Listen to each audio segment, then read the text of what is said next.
Hallo julle, ek is Benny van Swift op stadium van Gerard van Germar Maras. Ons vandag hier by die 23ste produksieveiling. Oom, baie geluk met die veiling. Dankie, ons kan deel wees. Hoe is ons gevoel op vandag se veiling, hoor? Ja, ek dink vandag se veiling het goed afgeloop. Ek dink aan die bullekant, daar was bulle verstoeteerders en kommersiële diere. En ek dink dit was waarde in die bulle. So daar was nie verskriklike uitskieters nie, goeie gemiddeld. En al die bulle is verkoop. Ek dink die meeste van die kopers kon gekry het waarvoor hulle. Ja, seker so. Oom, sê vir my, waar ons uitsien vir die 24ste veiling ons moet nou maar weer môre gaan beplan vir volgende jaar.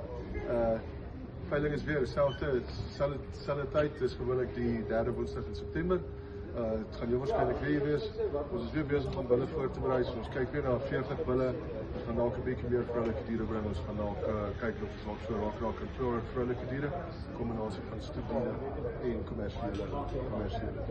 Weer eens baie dankie vir deel wees, oom, en geluk met die goeie veiling. Baie dankie vir Swift, baie dankie vir julle bydrae.